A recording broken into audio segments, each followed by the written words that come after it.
Ikaw ba ay brutally frank, honest? Yes. You take pride of being brutally frank and honest even to your superior? Watch out, baka hindi mo alam, lumalagpas ka na. You are crossing the line. Kung ikaw ay ganyan, watch this video to know more about your limitation as an employee.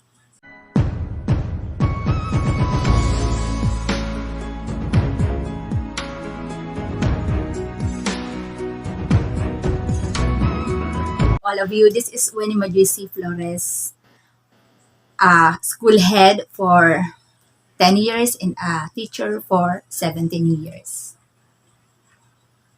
Okay, so today let's talk about insubordination. It is said or stated in deped order number 49, series 2006, the administrative cases. And one of those cases is insubordination. Do you know that simply rolling your eyes because you think you are wiser than your school head or your other superiors is an insubordination? I have here from internet about HTTP or from the website http www.upcouncil.com.insubordination in the workplace. So what are the insubordination here stated in the website? Refusal to obey commands of a supervisor or a superior. For in your case, if you are a teacher one, you are in the mercy or you are a subordinate of a principal or a school head or a TIC. Mind you, because your TIC is your superior. Kahit kaedad mo siya, kahit you're older than her, kahit mas maliit siya sa'yo, she or he is still your superior. So you need to respect her, not because of her, but her position. So mind you, your TIC is your superior. So if you refuse to obey a command of her, especially if it's in line with the deped memorandum or order, you are insubordination. Now, disrespect shown to higher ups in the form of vulgar or mocking language. Pay attention to your language, the way or the manner you speak with her, in front of her, especially with your coworker. Maybe you are crossing the line and you think you are wiser than her and she is very silent about you. Don't trust her too much. She is still your superior. Next, directly questioning or mocking management decisions. Now, you are taking questions, you are asking questions, you are questioning her management or decisions based on deped order and memorandum. You are in danger. And here, additionally, disobedience can mean gestures such as nonverbal clues showing dissatisfaction or eye rolling. So beware. Today or nowadays, we have videos, cameras, just in a click of our cell phone. So be aware. So, what are the types that indicate or types of behavior that indicate subordination? So beware of these behaviors. Number one is a failure to perform. Yes. Maybe you are neglecting of what said. Reports, memorandums, orders, especially in line with the and not a personal, just a professional whims or caprice of a school head. Okay, next is intimidation or harassment. Maybe you are taking too much of your authority as older, experienced worker, and that you feel that your teacher or your school head is better or you're better than her. You are wrong. You still need to respect her. Okay. Confrontational action. Sometimes it isn't always to say yes. Maybe you can ask questions, but in a tactful manner. Just because you are right, you are going to disrespect your superior. No. Here, you should always use respectful language to disagree with her or him. Okay. Next is abusive language. If you are using abusive language without being provoked by your school head, you are using an abusive language towards her or him, you are insubordination, or you are doing this at your own risk. Next. Okay, so those are the insubordination or types of manner which contributes to your insubordination. So what should you do?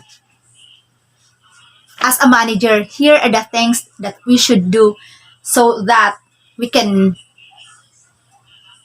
discipline, or para hindi na dumating sa point na magkaroon tayo ng mga administrative cases. So here it is. One is to identify the reasons for the behavior. Okay, we should also understand, listen, hear the things that they are saying. Being at least, or being close, or at least talk to an employee and knowing her attitude, her problems, her life, her personal life may help. Next is to document examples of disrespect behavior. Yes. Before taking case, of course, you have to document. So let us have our cell phone, our video, our other co-workers, people who are listening or hearing or seeing or watching our disrespectful employee. You can document this. You can take a blatter, or you can report it to an authority if you are being abused by your subordinate. Yes. The third one is to use professional direct language. Of course, not all the times that she is complaining, she is, in tantrums, irate, insubordinate, still, hindi ka makikipagbangayan sa kanya. You just have to control your temper even though you are also getting irritated and getting provoked. So you still have, as a boss, you still have to use tactful language, or maybe in a professional manner, professional language pa din. In case we do not know our cell phone, our messages, wala dapat doon na nakalagay na mga provocations, ang abusive language. Because kapag pumatol na tayo sa kanila, wala na tayo sa posisyon para masabihan natin sila ng insubordination. That's my opinion. We still have to be, tactful, as we are the school head, we are the superior, we must respect our position. Next is to listen to their reasoning. So we have to listen to them, but we should not allow this abusive language. We should reprimand them by letting them know, letting them watch what they have done, listen to what they have said. We should always be cautious. We should always be ready in video and in documenting their behavior so that we can know what they are fighting for, what they are saying for, complaining for. Next is to provide actionable steps to help change the behavior. Okay, so they must be aware of this case. It's good to be frank, but they must be aware of what they are doing. Maybe they are thinking because they are honest, they are right, they are telling the truth, telling it truthfully. It's good. Next is explain the company's disciplinary policy. So maybe they should know this deped order number 49 2006, or they can read about that books or the manual for deped. Maybe they're not aware, maybe they not know, or maybe they forgot that they are working for their superiors, or they are working with their superiors. Next is to monitor their improvement. Well, we must be saying, I appreciate your, the changes you have made. You are, be getting respectful, and act as a role model.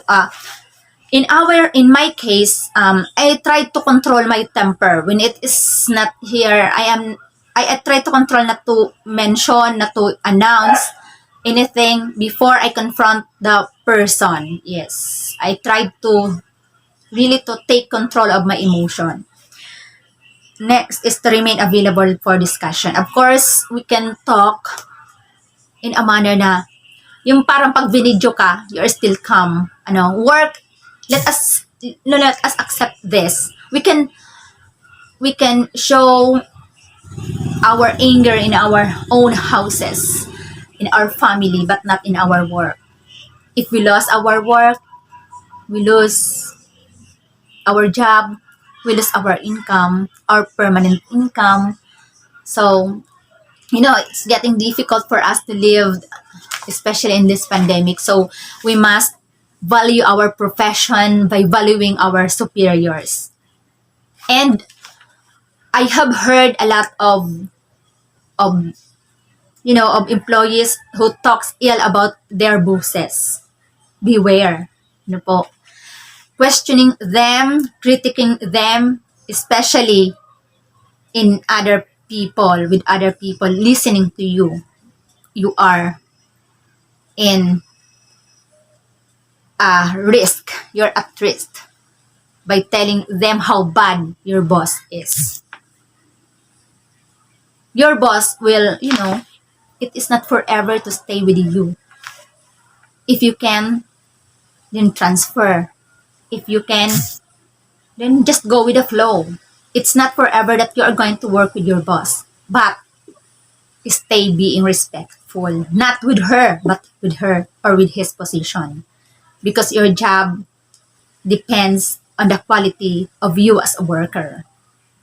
If you are good, your boss is watching you. If you are good, our Lord is watching you. In due time, you will be paid, not just in money, but your health, your wealth, and your promotion. Okay, I hope this video helps you, reminds you, and help you to stay in track.